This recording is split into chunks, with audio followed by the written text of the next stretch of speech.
ಸಿದ್ದರಾಮಯ್ಯನವರು ಪುಣ್ಯವಂತರೆ, ಆದ್ರೆ ಹಾಕೋದೆಲ್ಲ 3, 4, 5 ಲಕ್ಷದ ಗಾಸೆಯ. ವಾಚ್ ಕೊಡೋನು ಕೋಟಿಗಟ್ಟಲೆ ವಾಚ್ ಕೊಡೋ ಸ್ನೇಹಿತ. ಒಂದು ಸ್ಥಾನ ಮೂವರ ಪೈಪೋಟಿ. ಮೂವರಲ್ಲಿ ಗೆಲ್ಲೋರು ಯಾರು? ಯಾರಿಗೆ ಹೈಕಮಾಂಡ್ ಶ್ರೀರಕ್ಷೆ? ಡಿಕೆಶಿಗೆ ಸಾರಥ್ಯ ಸಿಗುತ್ತಾ?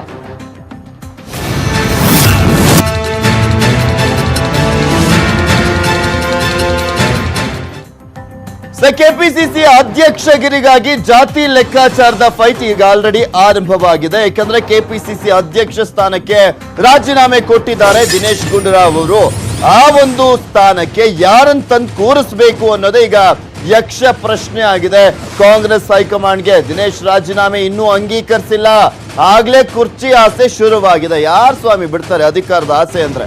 ಎಲ್ಲರೂ ಕೂಡ ಈಗ ಲಾಬಿಯನ್ನ ಶುರು ಮಾಡ್ಕೊಂಡಿದ್ದಾರೆ. ಒಂದ್ ಕಡೆ ಡಿಕೆಶಿ, ಇನ್ನೊಂದ್ ಕಡೆ ಎಂಬಿ ಪಾಟೀಲ್, ಅದೇ ರೀತಿಯಾಗಿ ಮಾಜಿ ಕೇಂದ್ರ ಸಚಿವ ಮುನಿಯಪ್ಪ ಅವರು ಕೂಡ ಪೈಪೋಟಿಯನ್ನ ನಡೆಸ್ತಾ ಇದ್ದಾರೆ. ಒಕ್ಕಲಿಗ ಕೋಟಾದಡಿಯಲ್ಲಿ ಪ್ರಭಾವಿಗಳ ಪಟ್ಟಿಯಲ್ಲಿ ಡಿಕೆಶಿನೇ ಫಸ್ಟ್ ಇರೋದು. ಇನ್ನ ಲಿಂಗಾಯತ ಅಡಿ ಇಲ್ಲಿ ಎಂಬಿ ಪಾಟೀಲ್ ಅವರ ಹೆಸರು ಕೇಳಿ ಬರ್ತಾ ಇದೆ. ಮುನಿಯಪ್ಪ ಅವರಿಂದಲೂ ಕೂಡ ಜಾತಿ ಅಸ್ತ್ರವನ್ನ ಪ್ರಯೋಗ ಮಾಡಲಾಗ್ತಾ ಇದೆ. ನಾನು ದಲಿತ ಎಡಗೈ ಸಮುದಾಯಕ್ಕೆ ಸೇರಿರುವಂತವನು, ಸೊ ಹೀಗಾಗಿ ನನಗೆ ಕೊಡಿ ಅಂತ ಒಂದ್ ಕಡೆ ಕೆ ಎಚ್ ಮುನಿಯಪ್ಪ ಅವರು ಕೂಡ ಕೇಳ್ತಾ ಇದ್ದಾರೆ. ಹೈಕಮಾಂಡ್ ಮಟ್ಟದಲ್ಲಿ ಈ ತ್ರಿಮೂರ್ತಿಗಳು ಕೂಡ ಲಾಬಿಯನ್ನ ಮಾಡ್ತಾ ಇದ್ದಾರೆ. ಹೈಕಮಾಂಡ್ಗೂ ಡಿಕೆಶಿ ಮೇಲೆ ಒಲವಿದೆ, ಆದ್ರೆ ಒಪ್ಪಿರ್ಲಿಲ್ಲ ಡಿಕೆಶಿ. ಈ ಹಿಂದೆ ಚುನಾವಣೆ 6 ತಿಂಗಳಿದ್ದಾಗ ಬಿಟ್ಕೊಡೋದಕ್ಕೆ ಆಗಿತ್ತಂತೆ ಒಪ್ಪಂದ. ಡಿಕೆಶಿ ಒಪ್ಪಂದಕ್ಕೆ ಆ ಸಂದರ್ಭದಲ್ಲಿ ದಿನೇಶ್ ಗುಂಡೂರಾವ್ ಅವರು ಕೂಡ ಓಕೆ ಅಂದಿದ್ರಂತೆ. ಈಗ ಧನುರ್ಮಾಸ ಮುಗಿದ ಬಳಿಕ ಸಾರಥ್ಯ ವಹಿಸಿಕೊಳ್ಳೋದಕ್ಕೆ ರೆಡಿಯಾಗಿದ್ದಾರೆ. ಜನವರಿ 15ರ ನಂತರ ಸಾರಥ್ಯ ವಹಿಸಿಕೊಳ್ಳೋದಕ್ಕೆ ಡಿಕೆಶಿ ಪ್ಲಾನ್ ಅಂತ ಹೇಳಲಾಗ್ತಾ ಇದೆ. ಇನ್ನು ಈ ಕುರಿತಂತೆ ಹೆಚ್ಚಿನ ಡೀಟೇಲ್ಸ್ ಅನ್ನ ನೀಡ್ತಾರೆ ನಮ್ಮ ಪೊಲಿಟಿಕಲ್ ಬ್ಯೂರೋ ಮುಖ್ಯಸ್ಥರಾಗಿರುವಂತಹ ಚಿದಾನಂದ್ ಪಟೇಲ್ ದೂರವಾಣಿ ಸಂಪರ್ಕದಲ್ಲಿದ್ದಾರೆ. ಎಸ್ ಚಿದಾನಂದ್ ಪಟೇಲ್, ಇನ್ನೂ ಕೂಡ ದಿನೇಶ್ ಗುಂಡೂರಾವ್ ಅವರ ರಾಜೀನಾಮೆ ಅಂಗೀಕಾರ ಆಗಿಲ್ಲ.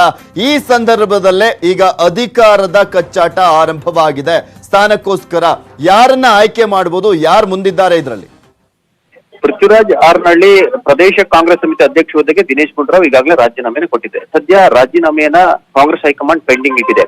ಇದರ ನಡುವೆ ಇದೀಗ ಕೆಪಿಸಿಸಿ ಹುದ್ದೆಯ ಸಾರಥ್ಯಕ್ಕಾಗಿ 3 ಪ್ರಬಲ ನಾಯಕರು ಪೈಪೋಟಿಯನ್ನು ನಡೆಸಿದ್ದಾರೆ.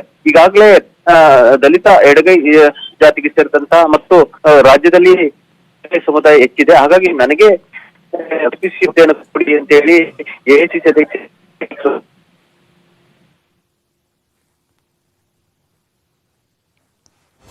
ನಮ್ಮ ಪ್ರತಿನಿಧಿಯ ಸಂಪರ್ಕ ಕಡಿತಗೊಂಡಿದೆ. ಇಲ್ಲಿ ಈ ಮೂವರು ಕೂಡ ಈಗ ಲಾಬಿಯನ್ನ ನಡೆಸ್ತಾ ಇದ್ದಾರೆ. ಹೈಕಮಾಂಡ್ ಯಾರಿಗೆ ಮಣೆ ಹಾಕುತ್ತೆ ಅನ್ನೋದನ್ನ ಕಾದು ನೋಡ್ಬೇಕು.